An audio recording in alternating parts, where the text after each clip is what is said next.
We wanted to come out and dominate the game, have the ball, and that's what we've been doing in all of the games recently. And today, I think everything worked out for us. I think we could have scored many more goals today.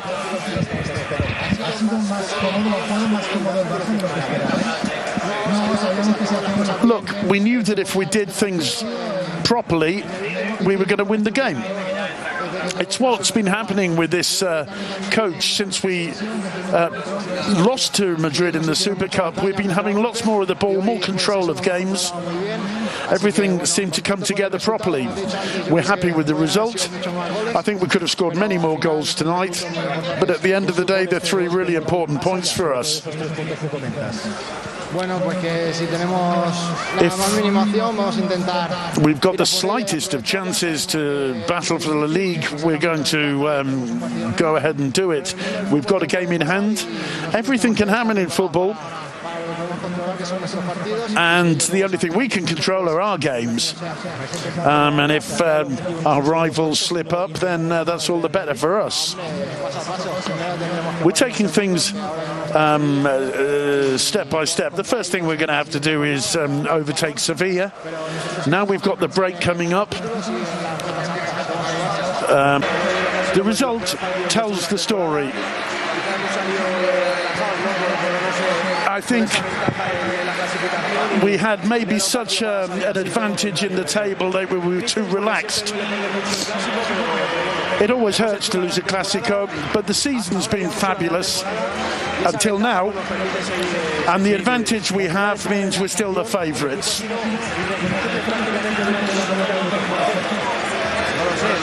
I don't know what to say. I don't think we performed well at the back, up front. From the first moment we struggled. The result tells the story. It's one of the worst performances we've put in. It's a clásico, but we're still leaders.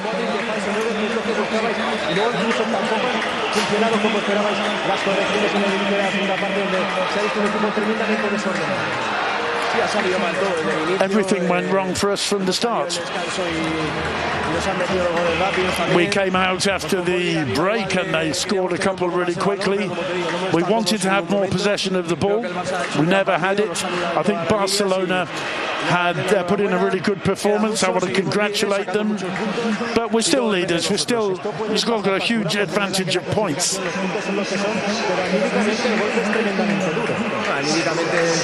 Look, morally, yes, it's tough. But our advantage is the advantage that we've gained over the whole year. We're going to have a few days where we're feeling really down.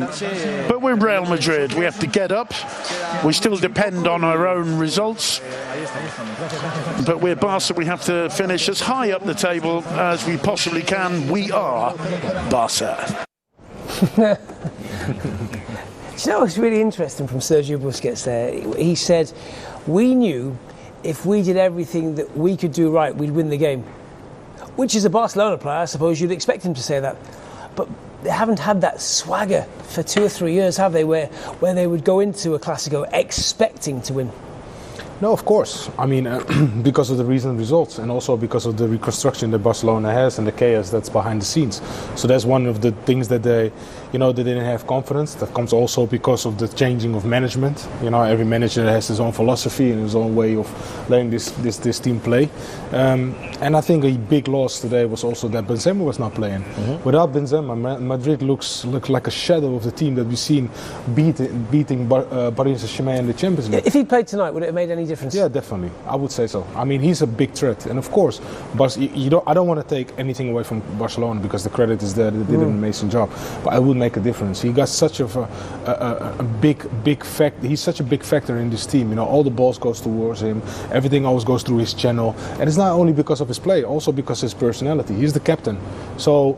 Barcelona defenders are always going to be aware when Benzema is.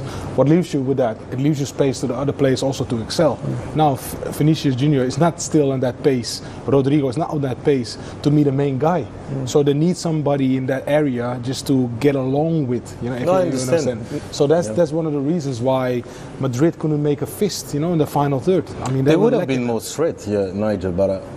honestly, maybe they could have scored, but the way Barcelona was taking the ball, the way they were pressing, even with Benzema, I think they would have made a lot of damage. He couldn't. Well, I wouldn't have thought he could make them defend any better.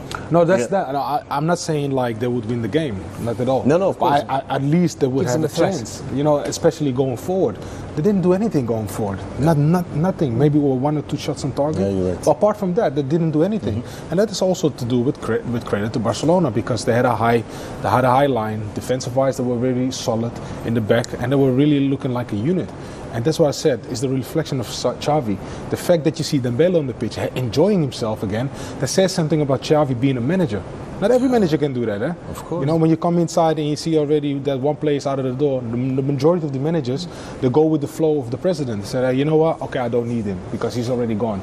Xavi says, no, wait a minute, I see qualities, I want him back in. Even though he had this disciplinary difficulties, he's my guy. He brings his Traore, he brings his Aubameyang.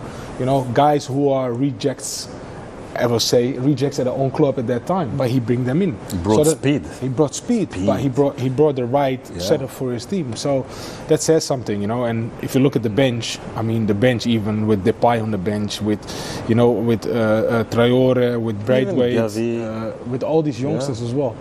Overall, they're looking better. Sports for your viewing pleasure.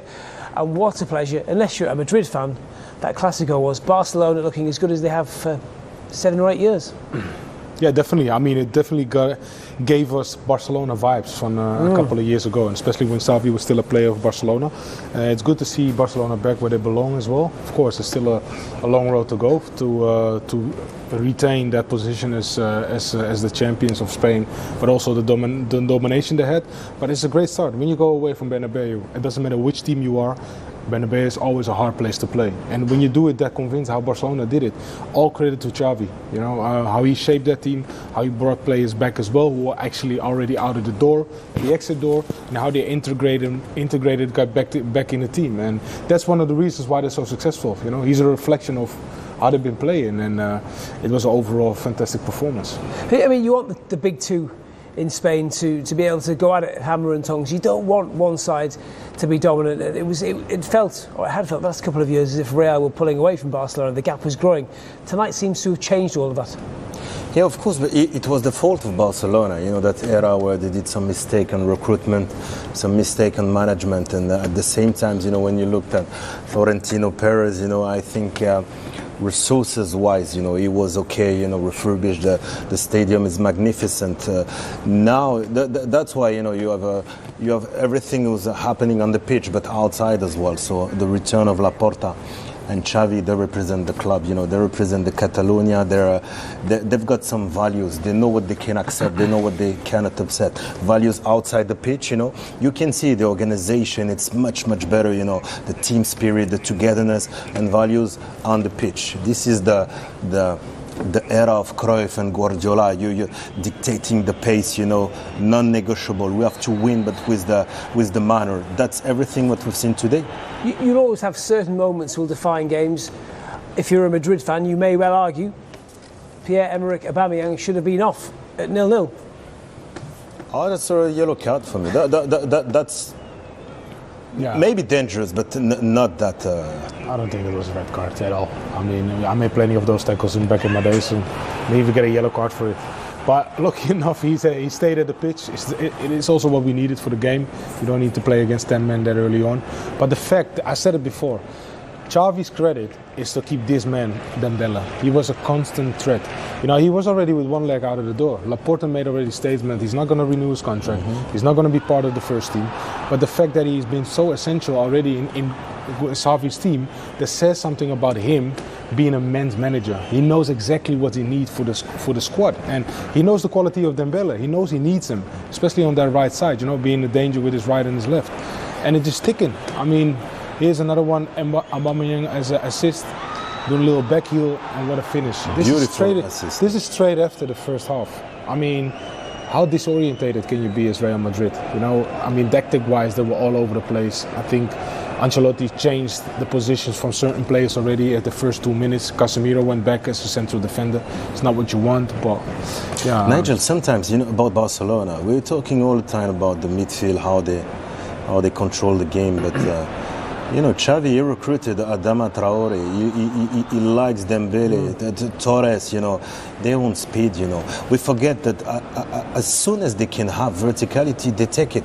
Look at that. You know, long ball, diagonal, 1-2 pass. They're already in front of the goal. So, okay, they control everything, but they go so fast up front, and they can damage a lot of teams. So.